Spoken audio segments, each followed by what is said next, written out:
Hello, I'm Jesse Burbank, a member of the Dole Institute Student Advisory Board.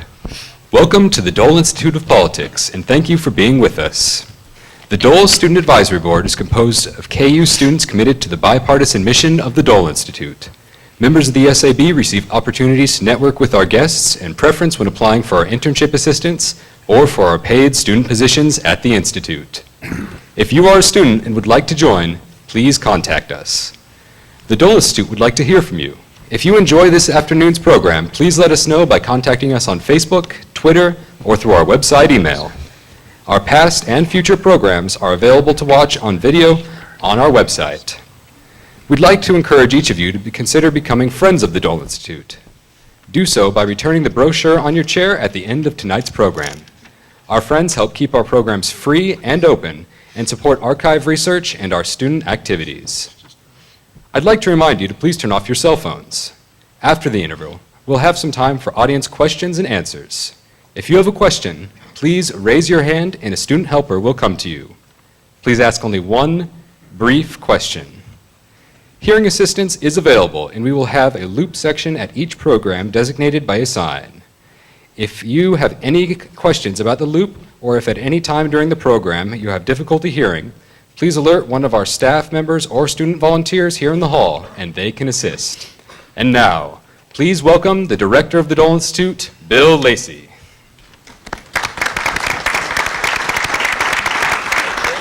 Thank you, Jesse. Jesse is the official voice of the Dole Institute. Thank you all for coming out on this gorgeous day, which seems more like July than late October, but we really appreciate it. Obviously, there is a highly contested series of elections going on this year, and we thought it would be wonderful to get some experts together to talk about those elections and give some predictions and forecasts. And as Jesse noted, after we finish our discussion here, we'll open it up to audience Q&A. This format, for those of you who have been to our post-election conference, we tried to move that particular format into this room so we can have more seats because we've turned away people in the past. I'm not sure I like this setup. I'd like to get your opinion, so if you would email me or grab me today at the end and let me know if you like it this way or if you'd prefer to have it maybe in the Simon's media room, or maybe we would move this down to the end and set up the V there so people can sit back this way. But it's just something we're checking out, and we'll see how it works today. So your feedback would be appreciated. Now, our expert panelists have full bios that have been distributed, and so to save time and get right to the discussion, we're not going to do formal introductions, but I'll just briefly introduce, starting on my left, Michael Smith from Emporia State, Chapman Rackaway from Fort Hays State, Bob Beatty from Washburn. To my right, but you'd never expect to hear that from me, Burdett. To my right, Burdett Loomis from KU, Ann Gardner from the Lawrence Journal-World, Mark Peterson from Washburn, and Ed Flentje from Wichita State. Let's start, everyone, with getting your thoughts. To set a little bit of context here, what's the national political environment like? Not the Kansas environment, but the national political environment like this year. Well, I'll not be bashful. I think that there's some discussion. It's clearly pro-Republican, broadly speaking. Looks like they'll pick up a handful of seats in the House, probably, depending on your forecast, 65% chance maybe that they'll win the Senate. That said, I don't see this as a wave election. The Republicans already control a fair number of seats in the House, and the Senate seats, as we go across the country, it strikes me that although there is overall a pro-Republican tilt, that you get into the weeds in each state-by-state race, as it often happens with the Senate, and it really ends up coming down to personalities, individual elements of that state. I agree with Bird. Just in general, there's been this trend, I think, especially with Congress, and we've seen it in some state and local elections too, this nationalizing, this sense that the two parties are I mean, the Democrats have been perceived as more liberal for years, the Republicans as more conservative, but they've purged a lot of their moderates. We've seen that with the Republicans in Kansas, and they're coalescing around these polls, and we're seeing more of this kind of nationalizing of elections for Congress. I think Bird's right. I think there's still an open question if that's what's going to happen with the Senate. But what I've read, and I've been so wrapped up in Kansas, I haven't read a lot, but what little bit I've read about the governor's races in other states, I'm not seeing that. I'm seeing more like what Byrd is saying, that it's local, it's about the individuals running, it's about maybe some state-specific issues. I mean, certainly here in Kansas with Davis doing well in the polls, it's not like anyone's predicting Kansas is going to vote for a Democrat in the next presidential election.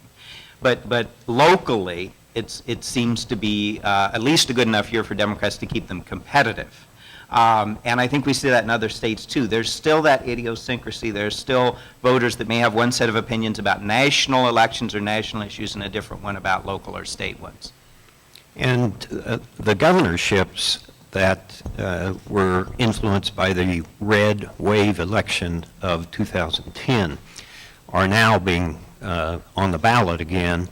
And a number of Republican governors are subject to challenge, as the one in Kansas is, but that's true probably across a dozen to 15 governorships that made it in this red wave election of 2010 and now have to run for and account for their time. Anybody else have any thoughts on the national environment?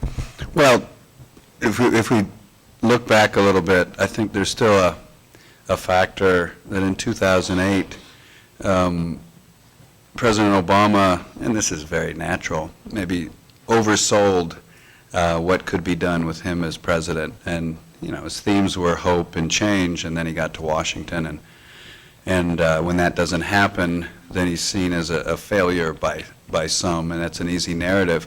But your question speaks to what we're seeing as this tug of war in Kansas by the Republicans, even in the governor's race, to nationalize this state election. And what Michael said is true. In a lot of states this is happening. That nationally, it's very easy. When President Bush was president, oh, things are going terribly. And when President Obama's in charge and the Democrats, quote unquote, oh, the VA's terrible, ISIS is beheading people.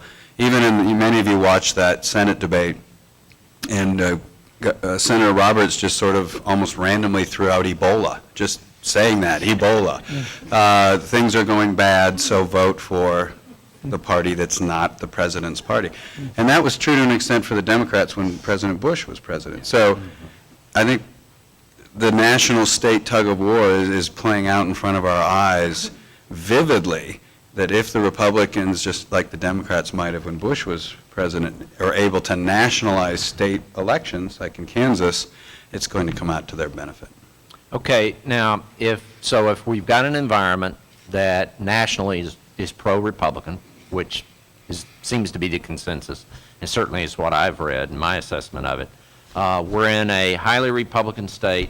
Why do we have a highly competitive gubernatorial election? Because as Tip O'Neill famously said, all politics is local. And you look at the Kansas gubernatorial race, it's all about Kansas, it's all about the unique circumstances of this particular race, and that it kind of puts a bubble around it that keeps any sort of national wave, which would be sustaining from the status quo here in Kansas, from changing it. And this is a referendum on Sam Brownback. And we have the top two races with candidates, incumbents, who have low approval ratings, low favorability ratings, and they're vulnerable.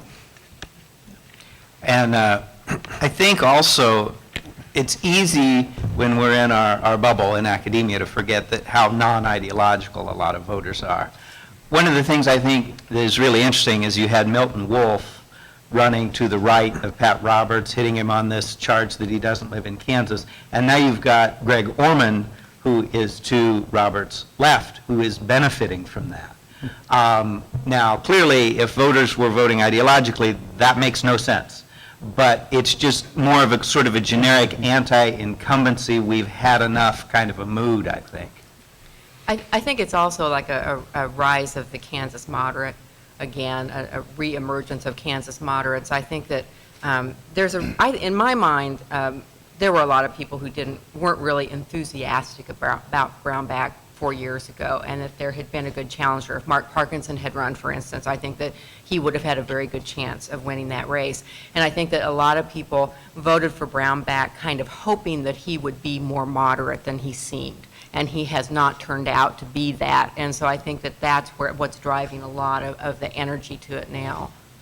I don't know, I've had a number of discussions over the last couple of years with Republican moderates, and there is famously a large group of former high-profile moderate Republicans who've come out and endorsed Davis and Orman, and even in some cases got into legislative and congressional races. But one of the questions that's come up, and I've heard several of these people and talking to them say, is they just don't know whether it goes beyond the interest and the angst of those people who were rooted out as rhinos from the party. They're not sure that moderate Republicans, as the rank and file status, are going to turn out and do anything in this election. And that's really, as I think we'll see later on as the discussion moves along, turnout is the $64 question in this local or in this the state campaign. I just say one thing about Sam Brownback, that to his credit, he laid out this agenda. There's no mystery here, and now I think he would have taken back the word adrenaline and shot of heart, and I think he would have taken back the word experiment. But the Brownback agenda was really quite straightforward. He's done more or less what he set out to do. You never get everything you want from a legislature, but certainly he's had a very conservative House to work with from the beginning, and now a very conservative right-wing Senate. Again, in the campaign, even though I might disagree with some of the things he says, how he characterizes the economy, he has not backed away from his policies. So in a certain sense, I think that in terms of accountability and a kind of a clear choice election, this is in many ways is a small d democratic benefit to the people of Kansas. Byrd, I would agree but differ in one regard. His agenda has defined him, but he didn't run on this agenda 4 years ago. He ran as kind of a middle. We're going to address poverty, we're going to address elementary reading levels. I think, as Ann said, he was portraying himself, and he didn't mention the social issues, social intervention issues. So I think that agenda obviously came out in spades over the last 3 years, but I don't recall any mention of eliminating the income tax in the 2010 campaign. Let me ask everybody this question. Are the governor's problems largely because of his policies or largely because of the split in the party, or is that kind of a mixture? Well, it's both. They combine and reinforce each other. To get those policies through, there was no way with the moderate composition of the Senate up to 2012, there was absolutely no way he was going to get that package through.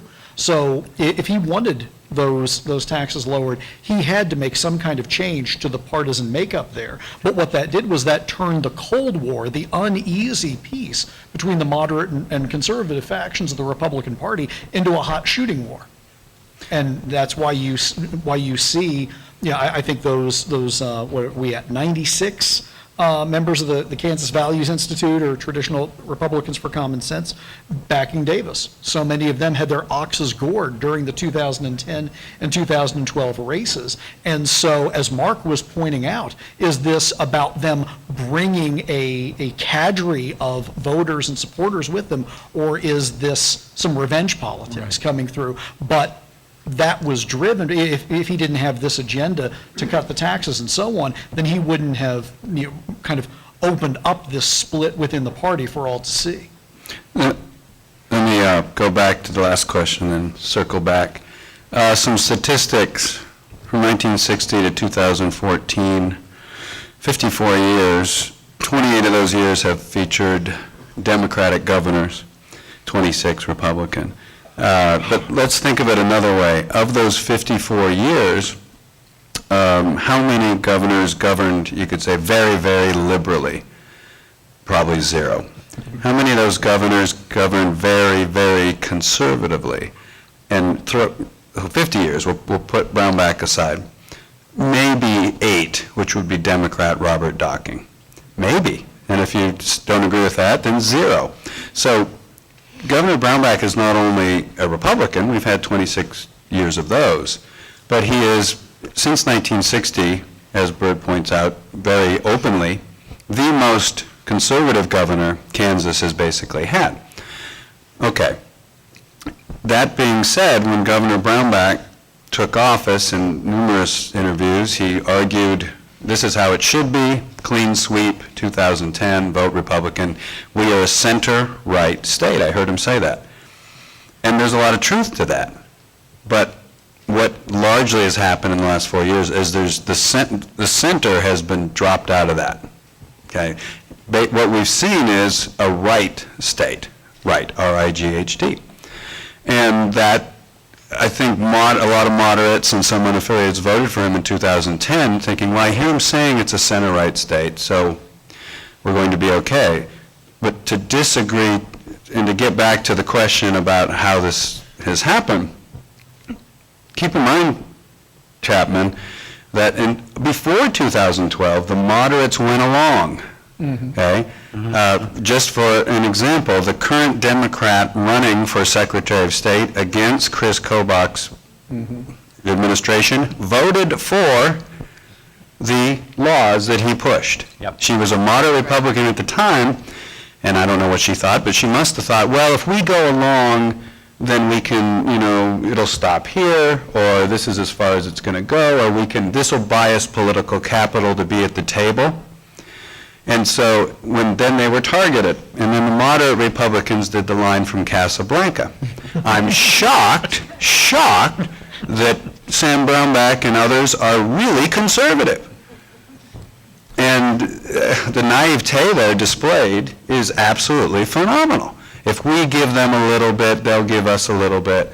I'm sure he's going to govern in a center-right fashion. Well, they have come back, and now we're seeing TV ads, and their moderates are doing it. But it is amazing at the naivete that many of the people that are very upset right now voted for the clean sweep. Marx will probably tell you later that a lot of them stayed home. That's true. But a lot of these, look at Gene Shortoff's the best example.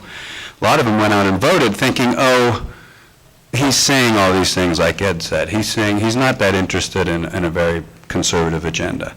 Whereas Byrd's right. He came right out in that first State of the State and said, we're going to show the rest of the United States where the path lies. Well, Bob, I think it's also important to point out that Ms. Schodorf and others like her, we're still operating under a model where if you cooperate, then you can negotiate, you can get compromise.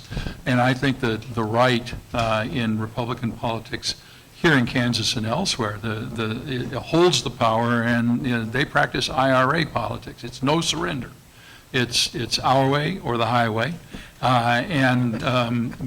being conciliatory only offers an opening to push harder and go farther.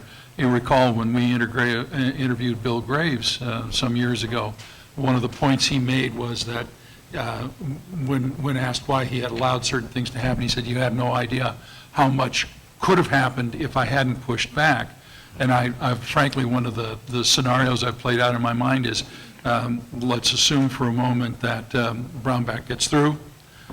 He wins with a cigarette paper thickness of a margin, and then is confronted by a Republican legislature that is just as strongly conservative on the day after the election as it was on the day before, And if he wanted to climb down from some of these positions, would they run the table on him? Would he essentially be in a position of being able to modify anything that's going forward? Which is also something to contemplate if Davis is elected governor as well. Yeah, before we go forward, if I could ask both Bob and Ed to push your mics back a little bit away from me, because I think that's creating a lot of buzz. Sure. We'll try that, see if that gets rid of some of the buzz. But, so let me get everybody's assessment then on, how is, what are your thoughts on the way the governor's running his campaign, and what are your thoughts on the way that Representative Davis is running his campaign? I think that's a difficult question to answer, and the reason I say that is because of Citizens United. Is the governor running his campaign, or his campaign consultants? Is Paul Davis running his campaign? There's such a massive amount of outside money coming in from groups that have these ambiguous names, Citizens for a Better Kansas or whatever, and some of them we've heard of, like Republican Governors Association. The law says they're not supposed to coordinate with the campaigns. Now, I always assume that there's a certain amount of wink, wink, nudge, nudge to that. But officially, Bob's shocked that there's gambling in this establishment. But officially, they're not there's not supposed to be coordination. So I think the very first question, I'm sorry to answer your question with a question, Bill, was who is running this in this post-Citizens United world? Who's in charge here? Are they coordinating illegally? Is there more or less an organized strategy, or is each group doing its own thing? What do some of the rest of you think about the two campaigns, how Well, they're being run? I'll pick up on Michael's point. I think that both the Roberts and the governor's race, there's a lot of Washington influence, and you see the ads being run, things of that nature. Now, I'm not going to say that Sam Brownback's not running his campaign. I would say that his chief advisor is kind of out of the game right now, David Kensinger. I would argue that Paul Davis is running his campaign. We see today or yesterday, Davis is reporting $4.2 million in campaign funds. That is far more than I ever thought. I thought maybe he'd get to 3. 4.2 is a huge amount, and that means his campaign controls that fund. He's also getting there's outside ads, there's outside money coming in for ground operation, but I think that the Davis campaign is definitely in control of message, et cetera, for better or for worse, in that campaign. The only other thing I would say is that this campaign is, for Sam Brownback right now, is all about getting Republicans to the polls. Mm-hmm. It's nothing about moving to the center. It's all about getting Republicans to the polls. In any tight race like this, it's going to be about turnout. But let me kind of play devil's advocate with that. Is $4.2 million is great money. I've questioned for a long time what he's been doing with it.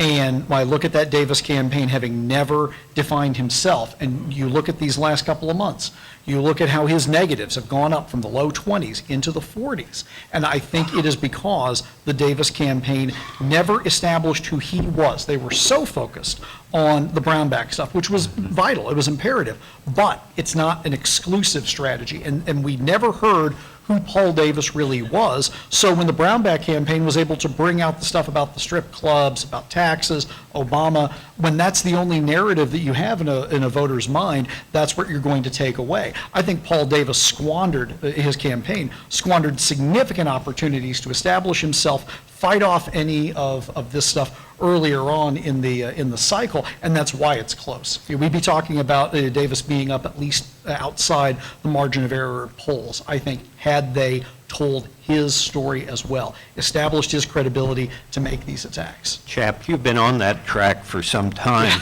and There I go again. In terms of campaign strategy, with 18 out of 20-some surveys, and Davis leading in all of them, but 3, I think, that may have been a very insightful campaign strategy. I The think he'd be ahead. campaign has defined itself as pro-education, stop the bleeding on tax cuts, period, and has shown amazing discipline in that regard. In that regard, it's not enough. Well, from your point of view, it isn't. I'm thinking it I've not it seen has that- been enough Yeah. to put him ahead in almost every survey that's been taken, except for Fox News.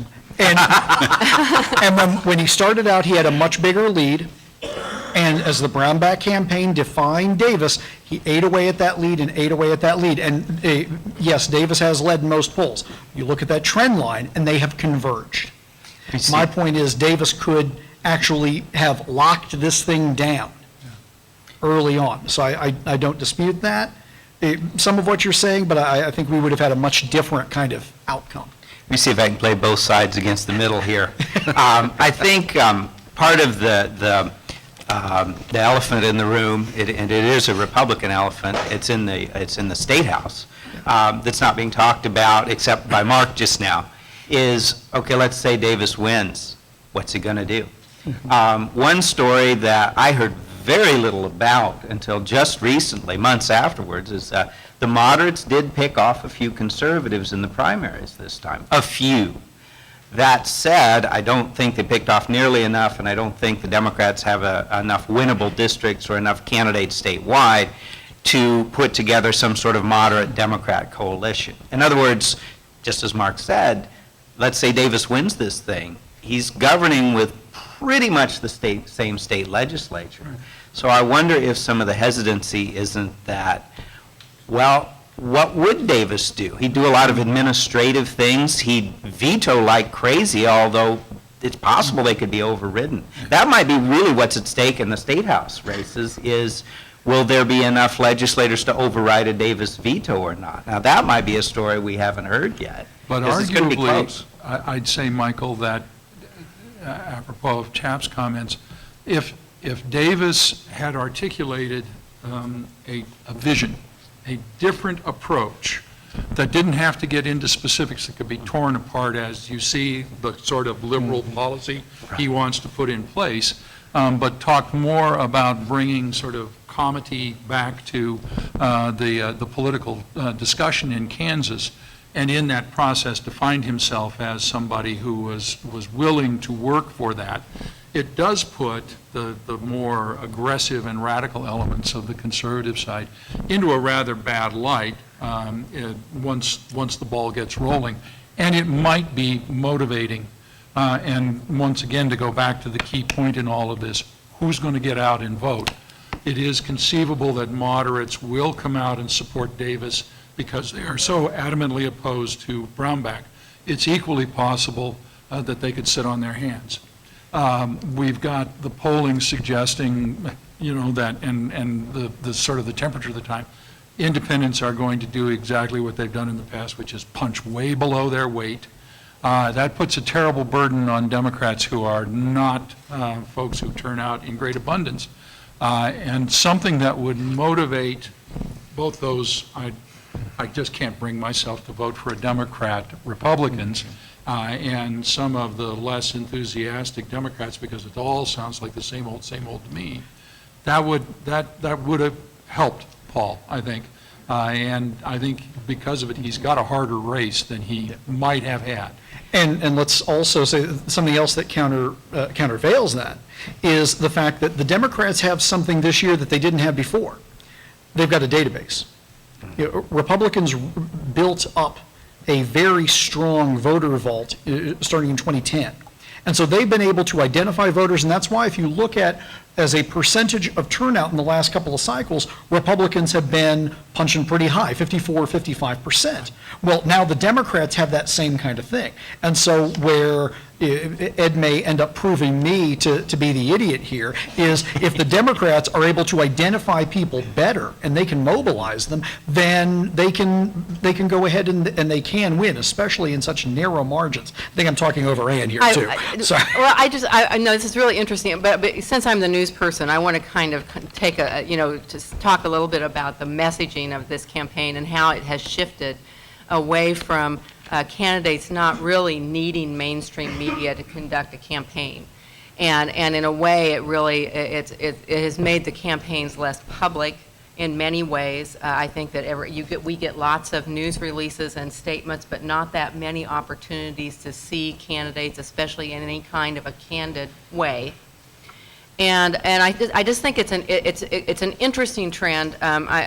We at least have had a few debates in the governor's race this year, which we did not have 4 years ago, not real debates, and so that has been a positive thing. But I think that what happens is that there's all this strategy, and that the candidates aren't really seeing that much of a need to address the public as a whole, because they're just trying to talk to the segment of the voters that they're trying to get out. And so what happens a lot is that the advertising kind of takes over the message. And you know, I know that some people have been critical of how news people have jumped on some of the advertising stories, but it's like, what else is there? You know, I mean, and I mean, it's the thing that everybody's talking about. And so, and I also made a joke to one of you before we started, it's a great season for you guys, because I think all the journalists are calling you to try to figure out what's going on, because they don't have that much contact with the candidates. Let me, we could talk about the governor's race all afternoon, but let's switch gears here and let's talk a little bit about the Senate race. Why, in a year when Republicans have a pretty legitimate shot, I think Byrd said 65%, I think that's basically Nate Silver's model is about 65% right now, to take over the Senate. Why is Pat Roberts in trouble?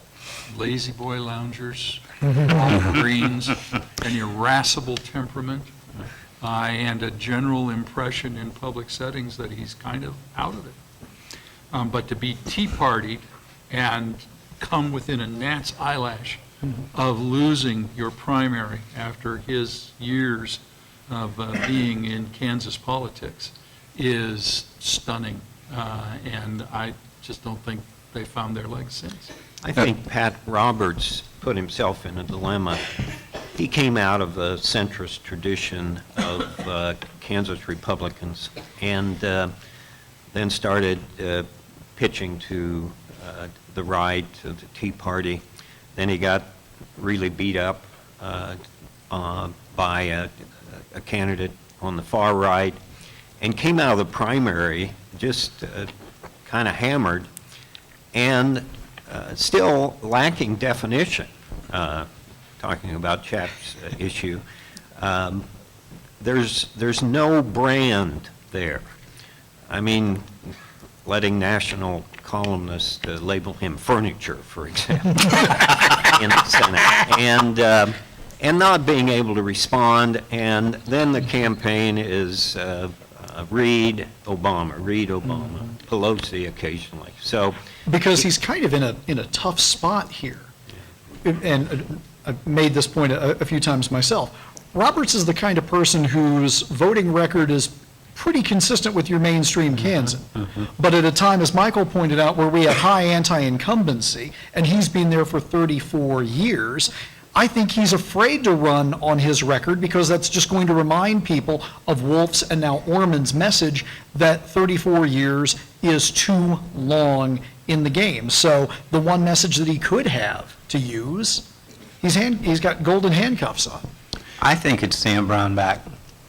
I think Brownback has so branded the Kansas Republican Party as synonymous with him that when I talk to people about the elections, Brownback's name is always the first one mentioned. And then, yeah, Pat Roberts, yeah, him too, yeah, and Kobach, yeah, him too. But Brownback has a very strong personality, love him or hate him, I can't imagine anyone's neutral. And he is just such a presence that I think he is the Republican Party brand in the state of Kansas right now. And Kobach contributed to that by interjecting himself in this. I think Kobach essentially set back the two top offices, at least 2 weeks, while he wrangled with the courts over who's going to be on the ballot, and simply delayed getting into the game for those two top candidates. Last spring, I was teaching a class. This is no joke, seriously. And the question of the elections came up for the fall 2014. And we talked about the governor's race, and at that point, the polls showed Davis doing well. And then what about Pat Roberts? And this is, I swear, I said, the day that Kansans don't put a Republican in the U.S. Senate is when the Royals win the World Series.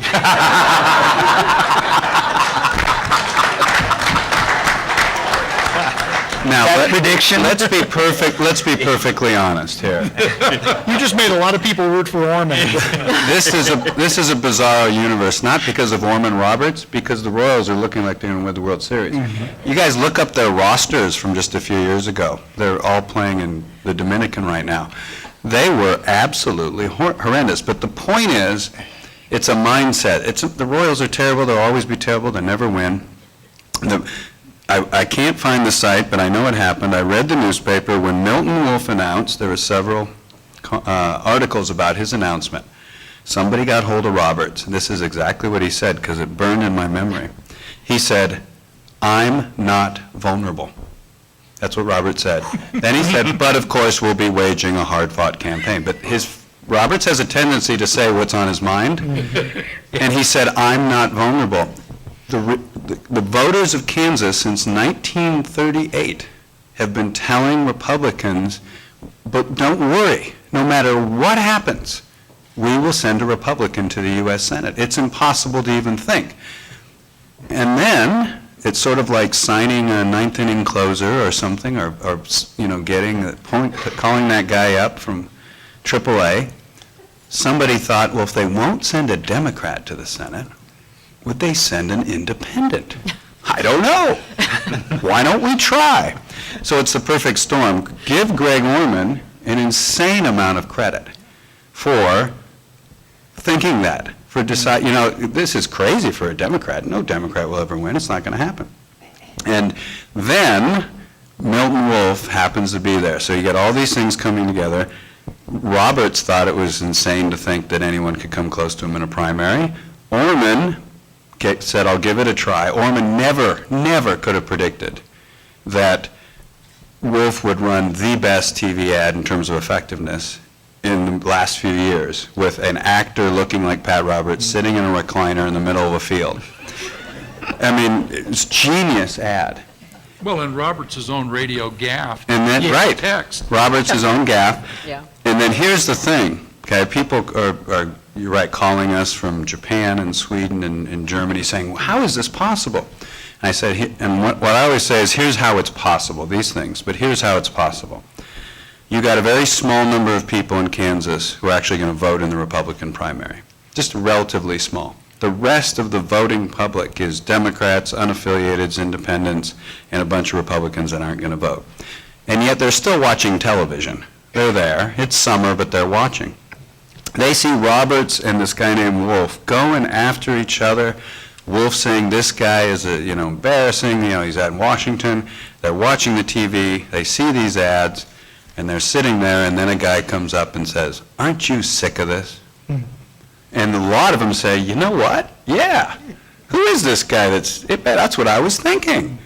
I mean, it was perfect timing to run the second best ad of this entire cycle, which is Orman showing the two parties having a tug of war, while Wolfe and Roberts are literally killing each other, and with nasty stuff. Everybody here, did anybody hear any discussion all summer long during a Senate race for the U.S. Senate of any issues? No. It's Wolfe and Roberts saying the other guy is horrible, unqualified, can't trust him, nasty person. Here we got terrorism, Medicare, Social Security. We can always name all the issues. No debates, like you said. No forums. No, discussion of the issues. It's all through the television. Again, like you pointed out, Ann. And at least during the summer, the Kansas electorate said, this Orman, he's on the right track. And so that's why it's a perfect storm for Orman, but I think it's based on what Ed said, and even Mark alluded to. It all starts with the behavior that comes out of your first response to anybody challenging you is, I'm not vulnerable. it's impossible. And I really think that's the story, and I've talked to a lot of reporters on this, and it's a really hard story to report, is Pat Roberts losing touch. I mean, you've got the metaphor for it, but digging into that, and Pat Roberts has been named the funniest senator. Maybe that's like being the world's tallest midget, but actually, Pat Roberts is a very funny person, and all kudos to Bob Dole. Pat Roberts is funnier than Bob Dole. His contextual humor is really, really good. But as you get to be 78, you lose a step or two. And I think the other thing here is nobody in the Roberts camp has really been able to say why he is running for the Senate. And for sure, the Republican establishment in this state, the conservative Republican establishment, would have loved for Pat Roberts not to have run. So I think you have the out of touch, no real reason for running, and a step or two slow. And finally, I was on a Tea Party talk show for an hour the other day. It's an hour of my life I'll never get back. But actually, it was good fun. It was really interesting, and they were very nice to me. And but they could not believe that this wasn't all scripted. They thought, oh yeah, this is, the Democrats took a dive. Now, Democrats have talked about this in the past, running an independent as opposed to a Democrat, but orchestrating it. So it really is a singular event, and the fact that we're tied essentially, 10 days out is just remarkable. And I think the Brownback race has been tough. It's been very well defined. This one is kind of whoopee. Well, I think there's two issues I think that are really sticking with voters. I mean, I think there's the broader thing about people are just sick of what's going on in Washington now, and they want a choice and a change in Washington. And the other thing, I think the residency thing was big. I think that's really sticking with everybody. And the other thing is, I know the Star, I think, did a story 2 or 3 weeks ago where they sent a reporter all the way across Kansas to kind of just anecdotally, gauge opinion from east to west. And when they got out to western Kansas, I know there was some softness there about whether they were going to vote for Brownback or Davis. Some of them were kind of willing to consider Davis, but it was like, Roberts was their guy, and we need him there to represent agriculture. And then you get this story out that says he's missed, 2/3 of the agriculture committee meetings. I think that's really going to hurt him out west, especially. Okay, let me ask you guys your thoughts on this. Are the Orman and Davis coalitions, are they the same voters, or are they slightly different? They're slightly different. I think that you're seeing now Pat Roberts get some newspaper endorsements. The Topeka paper endorsed Brownback, but he's not going to get many more than that. But Roberts is picking up endorsements. I think that he's doing much better with moderate Republicans coming back to the fold. They can, I think they have a hard time with Brownback. And so I think they're different. And then the Orman coalition, I mean, what is the Orman coalition? Who's he going to, and I think everyone thinks, he'll caucus with the Democrat. I don't think anybody knows. And talk about someone who has been out there, but not really available to the press that much. Orman, and I think Orman plays off this.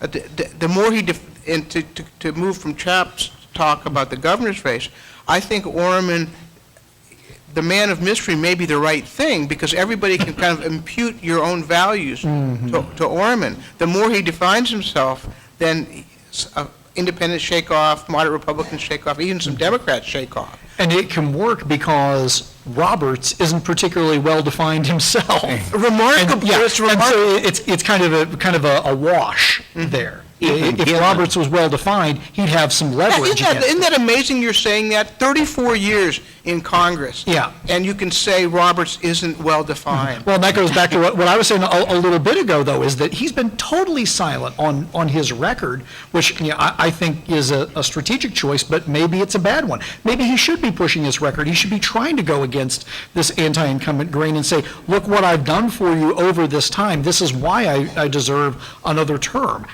I would imagine. If he hadn't cast those couple of votes and the one vote against the Farm Bill, which Yeah. I think to any person in I the think it's elite, justifiable. It's an explicable vote without any question Exactly. at elite levels. At the voter level, Too hard to explain. really Not so hard. much, Yep. yeah. I'll come in here as the heavy here and say that I think another factor we haven't mentioned is that nationally and in the state of Kansas, large sections of the Republican Party have basically lost their mind. When Pat Roberts is a liberal, what's going on here? And I'm being silly, but I think there's something to look at here, at least in my opinion, that this is a different Republican Party. This is not Senator Dole's Republican Party. Burt has been on this for years, as your But just colleague. one, very briefly, from my Tea Party experience on Friday, they talked about this, about why challenge, and it really wasn't on ideological grounds. They said Pat Roberts has really been quite conservative, been, moved to the right, blah, blah, blah. But they did pick up on immediately. But boy, he's been there for 34 years, and, we need someone new and more vigorous. And let's also, to go along with that, it's not Sam Brownback's Republican Party or something, it's nobody's Republican Party, because with the changes that we've seen over the last, say, 12 years with campaign finance law that has, and Citizens United, I'll throw that one in there too, that has caused these outside groups to become so much more important and fragment the political parties. You've taken parties and you've marginalized their electoral benefit, and you've greatly amplified that of the outside groups. And so the whole sense of party-ness and what it means to represent one party, voting for one party, all that stuff is going out the window, and this Pat Roberts mess is a perfect symbol of that. I think the point I want to make just really quickly, and this is a perfect example of a state with a rich, rich tradition of Republican office holders who were very pragmatic, who made some great decisions. Senator Dole, Governor Bennett, who had speak so highly of, Governor Graves, Senator Castlebaum. It just goes on and on and on. But when you have a party whose active rank and file seems to have a political ideology that government shouldn't function, and if government is capable of functioning, then there needs to be change, what candidate would they be happy with? I think one of the big differences between Orman and Davis voters is I think Orman voters are people who are generally unhappy with the state of federal government. I think Davis voters they're voting because of Medicaid expansion, teacher tenure issues, the demise of the Kansas Arts Commission. I mean, I think that an awful lot of Davis voters are people who have a specific bone to pick with what's happened in the last 2 or 4 years. Okay, let me move along and ask all of you, what races out there that we haven't talked about do you think, are very competitive this cycle? Ed has one. He's been trying to get in for 10 minutes. No. What'd you get for being on the end? My comment was to somewhat agree with, I'm going to go back to That's the okay. prior discussion, somewhat agree with Byrd about the lack of definition of Orman. I mean, in terms of the campaign, but anyone who's been with him in small groups, and this has been commented on by numerous people, he's really well knowledgeable about the issues facing the nation. He's almost a policy wonk. He has grasp of issues in depth, and I think kind of amazing. It's kind of hidden from the basic campaign, but he could debate the issues, I think, with Roberts quite well. And in those debates, he did hold his own. He had great knowledge of Dodd-Frank and the Wichita held debate. Very smart guy. It's endemic to being an independent. We're almost expecting maybe too much of them because we see our politics as Republican, Democrat, and with those come automatic definition. But when you have an independent, they're both free to define themselves within a bit of a gray area there, and we impute our own or imply our own biases and things there. It's a much harder thing to define yourself as an independent because there's no instruction manual for what an independent looks like ideologically, policy-wise, and so on. That makes things a lot harder for Orman, particularly when you've got an election as this one's being contested in the air war so much. How you do that in 15, 30 seconds, that's hard. Along those lines, let me ask all of you a question. Has Orman benefited from there being no Democrat in this race? sure. Or- Big time. He has? Overwhelmingly. Big Okay. time. No question about it, the Yeah, you polls. got the numbers. polls show it. That's benefited. And actually interesting, it's just the last few polls where the Democrats are coming home to Orman. I mean, he was at about 75% of Democrats, and then the last few polls are now showing him 80% plus, and they're going to vote for him like he's a Democrat. Now, I don't know why Chapman's saying there's no manual for an independent. In 1932, J.R. Brinkley ran a very good campaign as an independent. It was based on goat gland surgeries. So you're right, I don't know why Orman's not following that. PhD at the door. I did not know that. Bob, the governor's race, not. Well, I know, it's still, he was an independent. We talk about no guide and stuff like that, but actually there's Angus King from Maine, and I was just talking to a guy at Congressional Quarterly, which is it's wonkish to be sure, but were there to be Orman and King, and King has made no promise to caucus with the Democrats. You could have a very interesting situation, and then maybe change a little bit of the dynamics. And Lord knows we need to change the dynamics in the U.S. Senate. But it's just a modest possibility. But I do think it gets to what we've been talking about when it was Bill's talking about some that it would be useful to be able to change the conversation. Yeah. And having a couple of real independents is a way that might happen, given the fact that if it was 49-49, there are lots of possibilities are raised, and congressional scholars would be drooling. I mean, we drool a lot anyway, but Someone get Burdett after. To go back to your other question, though, we really haven't talked very much about the Schodorf and Kobach. Yeah, I want to hear And- any other races that you guys think. I've got one, too. I would say another race that I think is really important to the state is the insurance commissioner's race, but politically, I think that the Kobach and Schodorf race is really interesting. I think even more than the other races that we've been talking about is a referendum on the incumbent, because I think that, in the other races that the challengers have given people reasons to vote for them, whereas I think Schodorf hasn't really stepped out and made the case, and made a strong case, and so I think that election will be really more of just a pure referendum on Kobach, but I'd be interested in what other people think about that one. Well, No, go ahead, man. I'm still in 1932, but I'm back. It's a good segue, because in 1930, Brinkley actually won the gubernatorial election, but because of the way they ruled about how you count ballots, they wouldn't count it unless his name was written a specific way, so he didn't win. It has to do with basically how the Secretary of State operates. But here's some polling numbers. Kobach, from February of this year till mid-August, had an average polling lead of 6 points.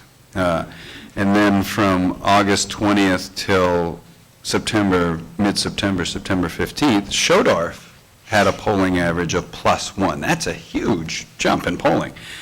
Then from Fort Hays State's poll, from basically early September, mid-September, up to the latest polls of October 21st, Kobach has been back to +6. Now, we're not very smart people here, but we can read this. There was a window of opportunity. Yes. Let's go back to the Royals. What did everyone complain about Ned Yost? Don't save Holland for the 9th inning if the 7th inning is when you need him, right? Well, it seems like, looking at these numbers, that in early September, Schodorf should have taken every penny she could find and hit him. Right then, people were thinking, this Kobach, he's in the news, now he's stalling this Taylor thing. Gosh, I'm willing to think about not voting for him. She had him. She had him in their grasp. She had enough voters to make this a real race. That would have maybe fueled more donations or something. Instead, and this is true, I went on her website, she had 2 ads sitting there, but they never ran. Yeah. So, Have the money. I guess she didn't have the money. He hung a curveball in front of her, and she just swung and a miss. It was, yes, it was unbelievable. It was Danny Duffy-type-esque, but last night. But, so that's a really a tale of the tape, but it speaks to, and again, she may come back and win this race. We don't know. We still got days ahead. But it speaks to sort of a problem there. Which we've talked about before, the Democrats went with a moderate Republican. Not a Paul Morrison moderate Republican, not a guy with a mustache that if you got on his wrong side might kill you. And that came across in a TV ad, meaning this guy means business, Paul Morrison. They went with somebody who voted for Kobach's program. And now says, oh, well, I was fooled, maybe I shouldn't have, Instead, that's sort of where you wonder, maybe the Democrats should have found a Democrat who had fire in the belly, who would get in a car and drive and say, I need to raise $500,000, and I'm going to do it, and I'm going to run some fun ads, and I'm going to get after him and put him on the defensive. Guess what Kobach's had to do this entire race? Nothing. Nothing. Scott Morgan would have run a better campaign. Yeah, against him. yeah, he responded to Scott Morgan. Kobach, he got a little bit under Kobach's skin. But so this is maybe, we'll see, maybe Schodorf wins by 5 and everybody's happy.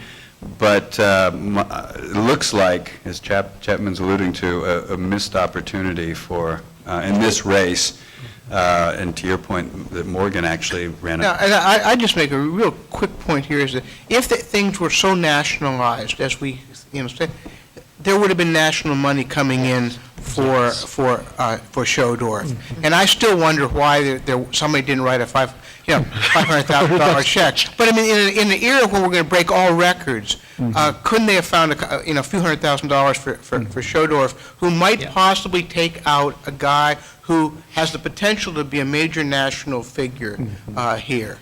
And that's going to be a real tale after this, is the distribution of Democratic dollars across candidates in this state. Yeah, but, I mean, even the Democratic Governors Association really hasn't come in very much on Paul Davis's behalf. The conspiracy theorist in me wonders if maybe this is what Democrats want. Yes, I was. What Kobach, sorry, Mark, what Kobach represents is so damaging to the Republican Party.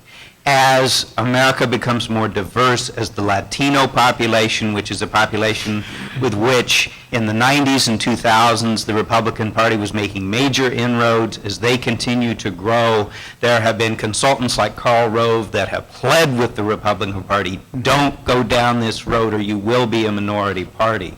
The liberal in me can't stand Kobach. The Democrat in me thinks, yes. Well, So maybe there's kind of a desire to say, yes, continue hurting your party nationally. I don't know about Kansas, but nationally for the next 4 years, go for it. well, and Michael, the other thing to keep in mind is that Kobach is the greatest symbol for raising money for the liberalization of immigration law lobby, in just the same way that, a story about, gun tragedy or a right to life story or what have you, is always a stimulant for people to get out their checkbooks and support the organization. And as the Secretary of State of Kansas and a roving itinerant law scholar in right-wing states. He's at the national level probably a really good lightning rod, but not much of a policy threat. It's well said. The Republicans should be the ones going all out to try to defeat Kobach. Okay, are there any other races that anybody cares to I've highlight? got one that Go, Mark. I'd be interested in comments, because it's, unfortunately, we don't really have access to polling on this. Byrd made the observation, and I think Ann did as well, that Roberts is extremely popular out west. And we have this race in the big first between John Boehner's ulcer and the former mayor of Manhattan. It's highly unlikely that Mr. Sherrow will come through. It's the big first after all. But certainly in terms of the attitude of the newspapers in the first, the attitude of the agricultural interests in the first, they really do not care for this fellow who is representing them.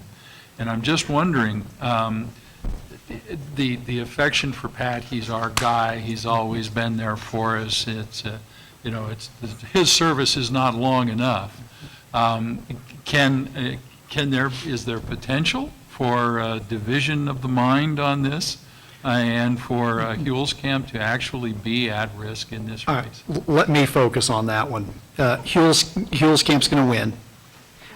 Sherrow's not in a position, I think, to compete like that. And the reason is there are a lot of Republicans that are already lining up behind primary opposition for Huelskamp in 2016. What they're waiting for is for Huelskamp to do something. It's kind of like the Kobach strategy. Let's give him a little bit more rope. Let's see if he can hang himself, and we can primary the guy.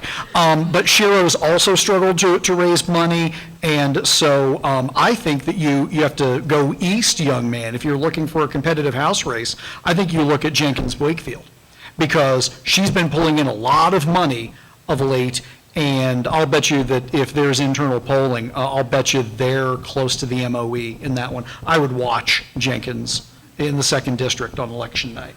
In defense of Sherrow, and I do agree, Chap, the Big First is one of the most Republican districts in America. Exactly.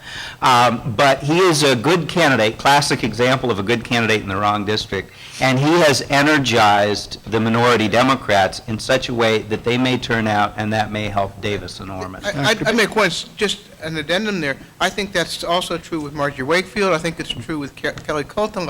I am not as optimistic as Chap is about Margie's campaign.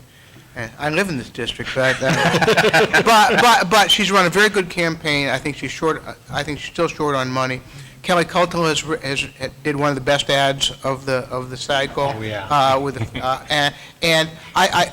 But I do think that in all 3 instances, and with the notable exception of Wichita, which is just a black hole as far as I can tell.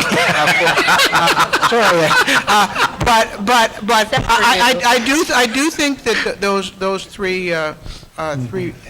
three races are giving the Democrats something to hang on to. And I want to say one more thing, kind of a point of order, being a congressional scholar.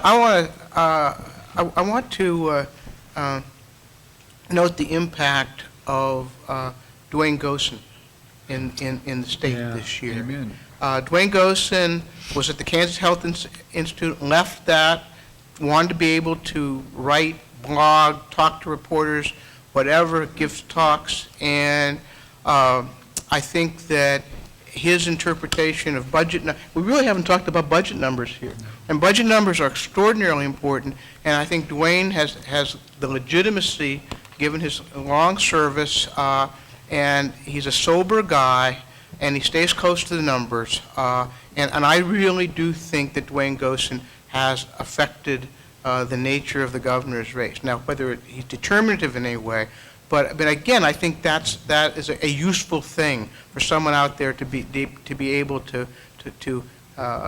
communicate tough stuff in a manageable way. Okay, moment of truth, everyone, because I want to open up to Q&A from the audience. So let's get a few projections. Michael, I'm going to start with you. We'll just work our way around here. Who's going to win the gubernatorial election? I think the odds are with Davis right now. Chapman? Can I call a tie? No, Chapman. Because I think that we're going to see a razor-thin margin. I'll stay with my initial projection of Brownback, but by less than 1%, and a Davis win wouldn't shock me at all, of course. Governor's race? Mm-hmm. If Democrats will vote, then Davis, over what their percentage of the registration is, then Davis should win. But that's up to on election day. Byrd? Yeah, I think Sam on a polls, any good poll, hasn't gotten above 45. He's probably down around 43, 44. I think that's really hard. I'd Davis by a percentage or two. You never know in Republican Kansas if they can just make the mark, but I think Davis. I think Davis by 1.5. Votes, that is, not percent.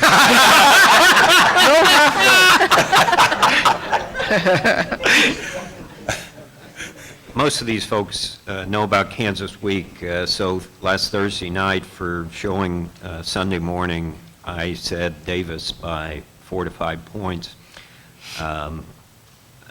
Based on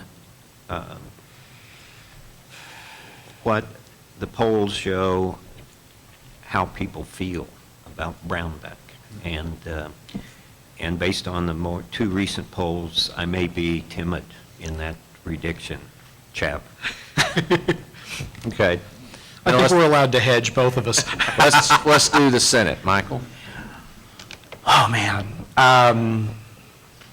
That one could be really, really close. My gut is that Roberts actually has a little bit better chance of hanging on than Brownback, but I'll be honest, I can't back that up with data. Gut shot call, Orman by 2. If unaffiliated come out to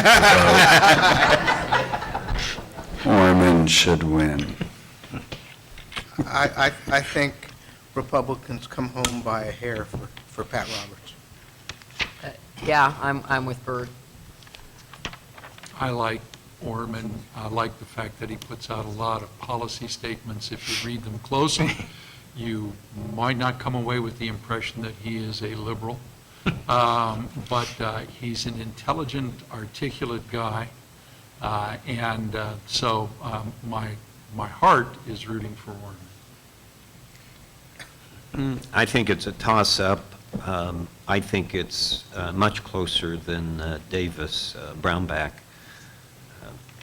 and it's a turnout vote. I think the polling on Orman is much harder than we had the narrative of the Brownback race is pretty clear. The Orman race, we're not supposed to have this race, and then we've had our ups and downs. So I'm just suspicious of the polling on Orman, one way or the other.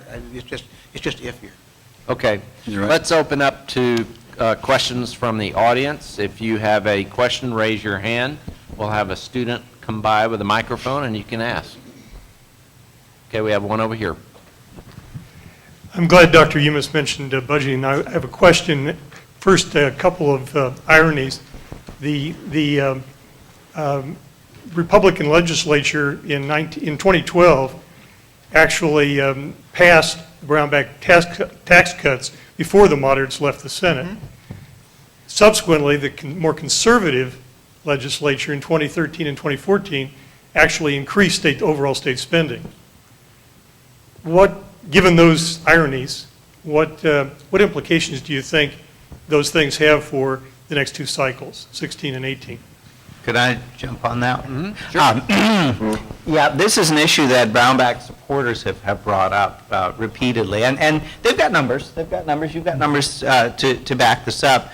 I think there are a couple of issues here. One is that Brownback has done two things well, in my opinion. He has not run on either one. Well, one of them a little.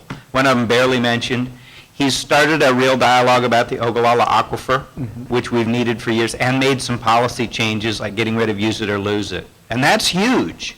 And the second thing is pension reform. CAPERS, the pension fund, was one of the top 10 worst for debt to responsibilities ratio in the country. And Kansas is a tiny state compared to like Illinois, which is one of the other ones. And he has tackled that. And that's where some of that increase in spending, and specifically increase in spending in education, has come from. So on the one hand, yeah, you're right, the numbers don't look so bad, but the problem is, number one, how much of this is going into the classroom? And number two, what about the original purpose of the school-based funding formula, which was done in response to lawsuits, which is that wealthy school districts in the state, like Johnson County, have far more resources than the poorest, and will we still have something functioning to bring up the poorest school districts in the state, which of course are not in the inner city of Kansas City, Kansas, or Wichita, they're in poor rural areas. Will it still function to bring their school spending up more in line, not the same as what the wealthier districts spend, but less of a gap? And that's less clear. Any other comments on that? Mark? Yeah, the budget situation to me, and apropos of Bird's comments about Dwayne Gosa, I think Dwayne has done an absolutely marvelous job of conveying the seriousness of the situation and the real numbers that are involved. And it is a curiosity to me, and I suspect it is because candidate Davis is in a box. If he comes through and wins, he's still up against a legislature that can easily run the tables on him, and there is no way that he can successfully carry a message. I remember Paul Tsongas years ago saying, that you have to run on the basis of eat your peas sometimes, and that really is the message here. This legislature has been, in my estimation, rather irresponsible in happily handing out the tax cuts, and not tax cuts in a way that just, puts some extra money back to people, but has actually substantially altered, as Ed has said in the past, the three-legged stool of finance in this state. And they are going to have to face up to the pain that they have caused, or they are going to have to engage in shenanigans that are going to be so rank that we'll remember in 2016 what the legislature in January of 2015 did in terms of altering the economic situation with regard to the state. And I think it's going to be pretty frightful. I think the spending revenue issue goes to the heart of Brownback's problem, his lack of credibility, his lack of authenticity, and they're just examples on top of examples of this. When the bond rating came out earlier this year, what did he say? He said, it's hard to cut taxes. They couldn't get enough legislators in the picture when they cut taxes. The truth is, it's hard to cut spending. Yes. It's not hard to cut taxes. It's hard to balance a budget and make spending and revenue work in balance. Okay, go ahead. One Bert. real Last comment. final thing here is that I think in a regular legislative year, what Mark's saying, that the shenanigans stuff, I think it's absolutely true. I think there is a majority right now in the House and a majority in the Senate who feel that spending has not been cut enough, that education spending needs to be cut. There's waste in the budget, and I think a lot of them will not have any trouble finding ways to cut the budget. Now, they may gloss it over a little bit, but I think philosophically we have people who think there's still a lot of waste in state government, and we can still cut more. Do we have a question over here? Yes, I'm interested in, can you hear me back there? Yeah. Oh, yeah. Okay. I'm interested in the insurance commissioner race. It's kind of been not discussed a lot here this afternoon, and even in the newspapers. What I'm wondering about is the decision to use federal money for Medicare. Kansas has joined 4 other states in advocating using federal money to be given a block grant to the state, and Kansas is participating in that. I think it would be an utter disaster for the state to be able to handle Medicare money, and all you have to do is to look at CanCare, where it has been privatized, and the difficulties in that, in the payments, and especially 2013. I'd like some opinions on this, if this is going to be an issue at all, or are people paying any attention to that? I can answer the pure politics part, which is if there was a Democrat with, what do you say, $500,000 to $1 million, that would be a really interesting race. But in the 3 races in which the Democrats just have not had any resources, Attorney General, Treasurer, and Insurance Commissioner, the Republicans are up in the Attorney General and Treasurer by over 20 points on the polling average. In the Insurance Commissioner race, it's only, quote, 14 points, so it's smaller, with no advertising by the Democrat.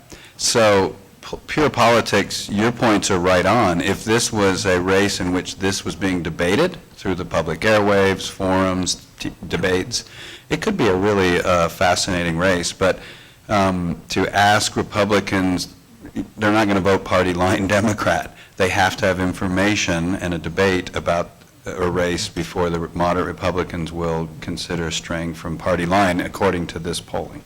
Now, the linkage between the compact, the 5-6 states, and turning Medicare into a block grant program is an enormous illusion. It takes an act of Congress to change Medicare into a block grant. Barack Obama will never sign that piece of legislation. Hillary Clinton, if she is elected in 2016, will never sign that piece of legislation. It's a scare 'em and wake 'em up proposition. It makes, it probably gets a good bit of ink, but that's all it's going to get. I think it probably won't have much impact on the insurance commissioner race, but it may have impact on Brownback, Roberts, and some lawmakers. In the Sunday Wichita Eagle is a quarter-page ad listing legislators who voted for it and legislators who voted against it. Now, whether anybody will see that, I think that's appearing in a number of papers, dailies across the state. So, and the issue's been discussed, but not as much in the insurance commissioner's race. Okay, we have another question back here. This isn't for a specific person on the panel, but are there any short-term or long-term views on what changing demographics in the state are going to bring? Changing demographics and what changes. The cop-out answer is we'll know better after the election. I think that you see this in South Carolina or Georgia coming up a lot more quickly than Kansas. That you talk a lot about Hispanics, things of that nature, and certainly there's growth, but we remain a pretty white state for a while. So I think that you're looking for change. Kansas isn't probably the place in the immediate future to look for it. Okay, we have a question over here. Is it on? Yes, it's on. Oh, okay. Governor Brownback covertly used anti-Semitism against Joe Docking in their race for the U.S. Senate. Now he appears to be using overt racist ads, the Carr brothers, against Paul Davis. He's reprising the infamous Willie Horton ad in 1988, composed by his Bengali David Kinzinger, who aspires to be Bush's Lee Atwater. His Brownback's historical identity as a Christian appears to be founded on amoral opportunism. Do you think that this appeal to racism is going to have any effect? I'd be interested in what Ann's, I mean, no, seriously, I mean, I've got opinions on it, but how does that play for you as a journalist?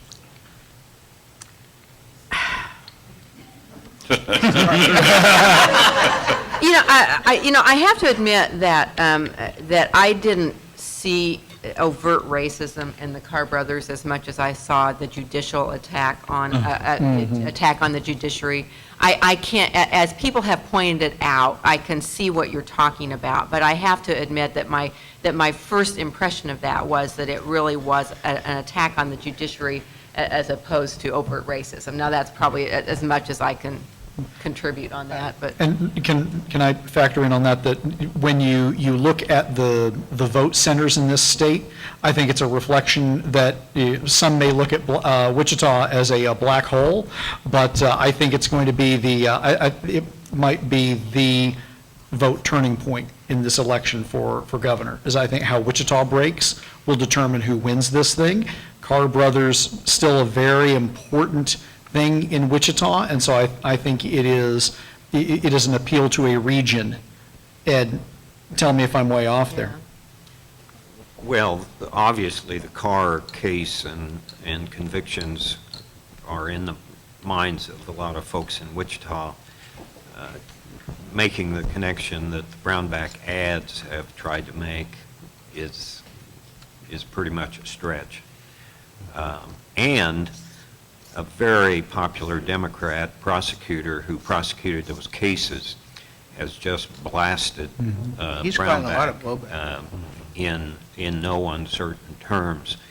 And even though she is no longer in office, her opinions have carried weight significantly. So I do think I don't see any plus in those ads. That's a great point. There's no question that those ads, perhaps, and maybe for some constituents, but I think that what I read that ad as is I read that ad as saying that Brownback's internal polls were 6, 7, 8 points down, and he was trying to find something to get a handhold someplace, and that was someplace he could go.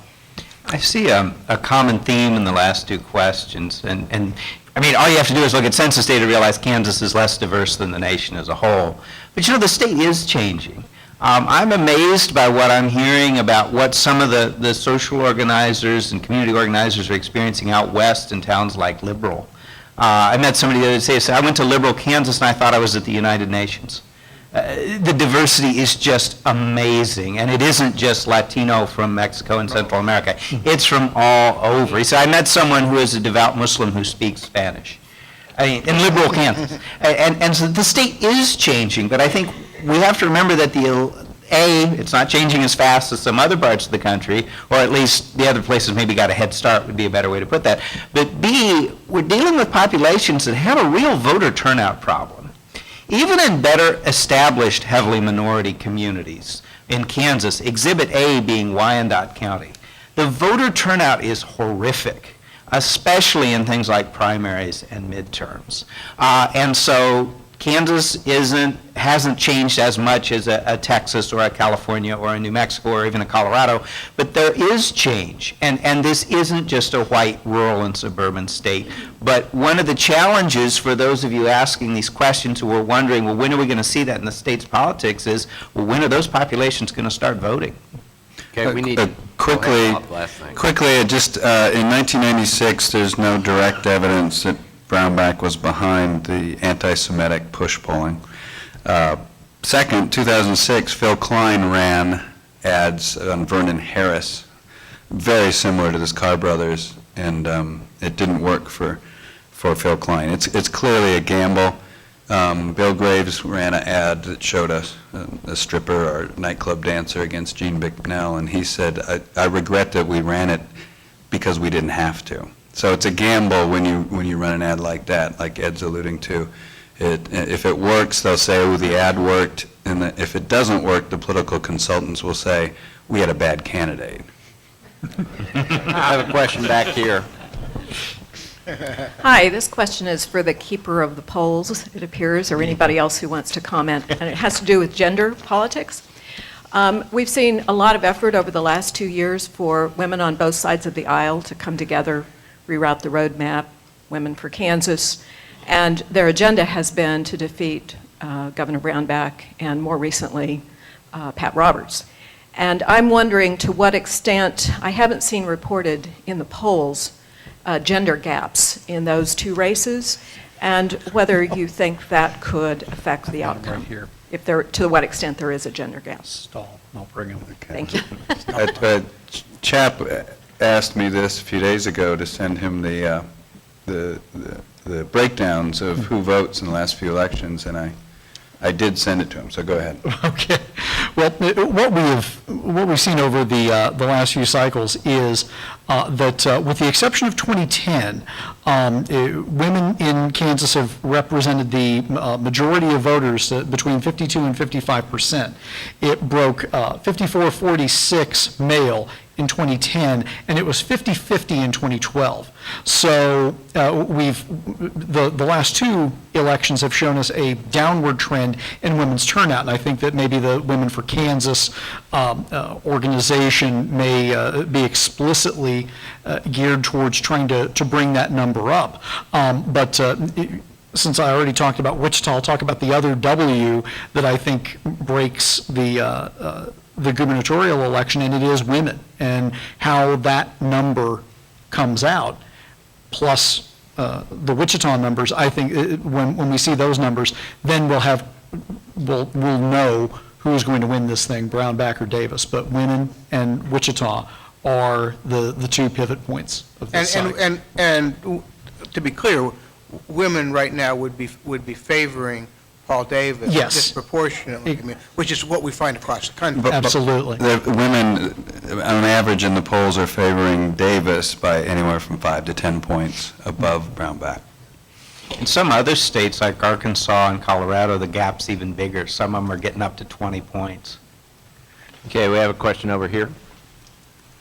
I think my memory is correct in this. For everybody sitting in the room, the two Republican sitting governors who were defeated were Bob Bennett and Mike Hayden. And I'm wondering, no, I'm serious, do you all see similarities between Brownback, Hayden, and Bob Bennett? Actually, I think that if you look at Bennett and Hayden, in many ways, they were relatively successful governors. Bob Bennett was ahead that entire race until the last 15 minutes. It might have been the only 15 minutes he was ahead. And had he not campaigned mostly from the Topeka Country Club, he would have won that race. I think in many ways, John Carlin was the most surprised person around.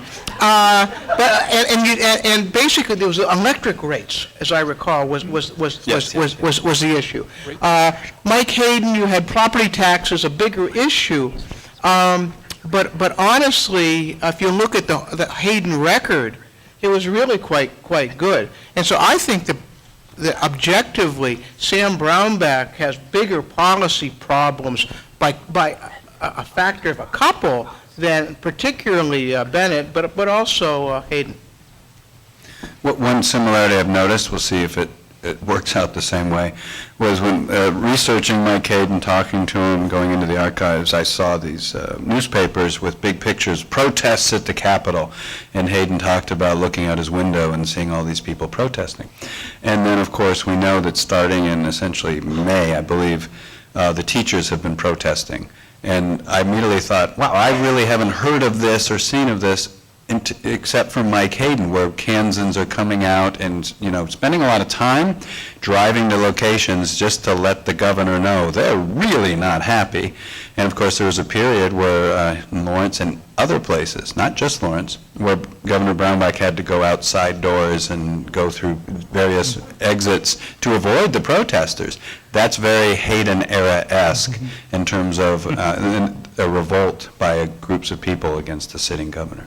Okay, I'm going to take two more questions. Do we have one here? And then we'll take one back here and we'll be done. Wait a minute, I'm fully expecting Ed Flentje to respond to this. I don't have, I think Byrd's observations are fairly well on track. The Kansas electorate and the Kansas Republican Party has shown a great deal of independence in voting for governor, in voting in the primaries. Bennett and Hayden, a challenger spent over $1 million beating Mike Hayden up in the primary. Wasn't as bad for Bennett. A nobody got 37% of the votes not a nobody, but a no campaign got, sorry about that, got 37% of the votes in Brownback's primary. So I think it does reflect independence on the part of the Kansas electorate when the governorship is involved. Okay, next question. I recently listened to Steve Kraski's program on KCUR, and he had a debate between Gene Schodorf and Chris Kobach. And Chris Kobach is certainly a very slick debater, and Gene Schodorf, in my estimation, was a very weak debater.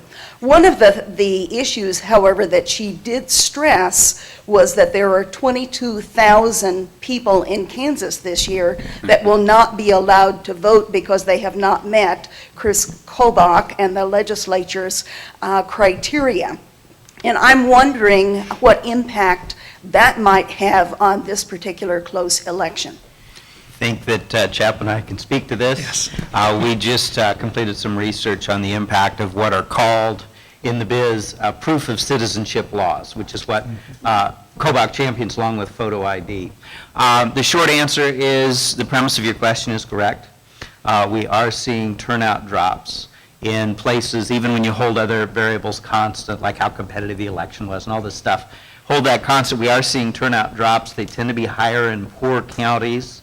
We can't give you a straight number because it really is dependent on the poverty of the county, but it's about in tandem, about 1/10 of the percentage of poverty. So if you get a county with 30% poverty, we're seeing about a 3% turnout drop. Now the interesting thing is that we found it doesn't always occur at the expense of Democrats. That's right. And so there may, for example, one of the areas where it could be more problematic is rural areas, because it's harder to get to the places you need to go, especially if you have no driver's license or car, to get proof of citizenship or photo ID. And older people born in rural areas are more likely to have no birth certificate. And those are areas, at least in this state, which generate a lot of Republican votes. So I say turnout drops, yes, but will it hurt the Democrats? Not so sure. What's the potential for litigation after the election if we have some really tight races based on those voters that were held out? If my prediction holds of a within 1% gubernatorial race, I've got to double check the Kansas laws, but it seems like that might trigger a recount. And then cue the circus music. Okay, we have time for one last question over here.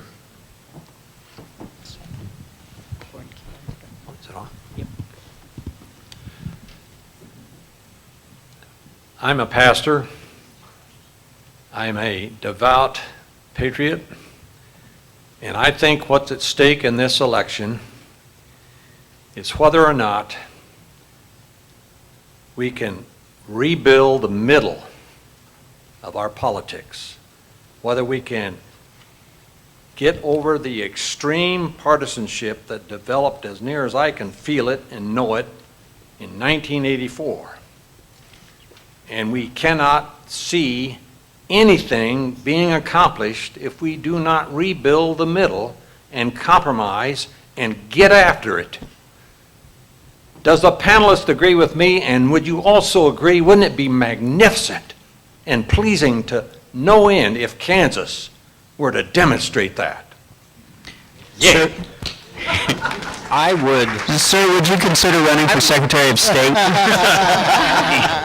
I would concur with the observation. In a very general way, I think this is an election in both these two top offices between a centrist, a long-standing centrist party, particularly the Republican Party, and a party that, at least in Sam Brownback's case, has embraced some really radical ideals. And I see that as the election, particularly in Brownback's case, as a showdown, so to speak, on those folks. I never believed the middle left. I think it lost its voice. A number of folks got beat, went undercover, and I think the election is a kind of a rematch on that. There's another interpretation to that, which is that the electorate has polarized. And what he's bringing up is the great chicken and the egg question that we're trying to figure out in political science, is polarization, because pretty much everyone accepts that some kind of polarization has happened. Did the parties and outside groups drive it, or did the electorate drive it and the candidates and the parties just kind of chased them out there? We've got some numbers from our Docking Institute of Public Affairs Kansas Speaks poll of late that shows that the middle has either disappeared or gone out to the wings. But we also know that politics is cyclical, or a pendulum, if you will, and what may happen, especially if you see Davis win, if you see Schodorf come in close, you see Orman win, well, maybe that's a sign that here in Kansas, the pendulum has swung as far right as it's going to go, and it's going to come back. But it's hard to argue with. Look at direct mail pieces that you get from candidates, and look at their rhetoric and ads. People used to say that they wanted to work for their constituents. Bob Dole wants to work for Kansas, but now Mark knows where I'm going here. Because I get the Tim Huelskamp stuff. I'm going to fight for Kansas. Well, politics is an MMA brawl. And so I think what that gentleman is pointing out is that perhaps people are frustrated with the fight rhetoric and the polarization, but that maybe we're starting to come back. I don't know if we're quite there yet, but certainly if we're not there this time by 2016, I think we will see that pendulum come back to the center right here in Kansas. Any other thoughts? There was Greg Orman had a debate with Senator Roberts in Johnson County, and he hasn't run a TV ad on this or anything, but there's a fascinating part of that debate where Senator Roberts said of his opponent, he just wants to go to Washington, D.C. and vote for the best ideas.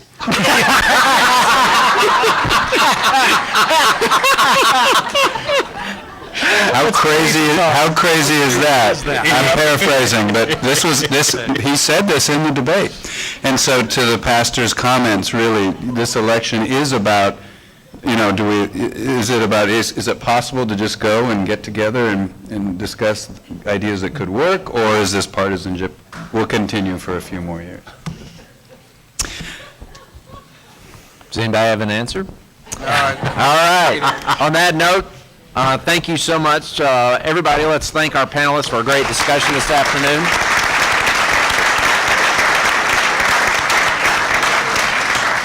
Thank you all for coming out, and look for our post-election conference, which will be coming up in December. And go Royals!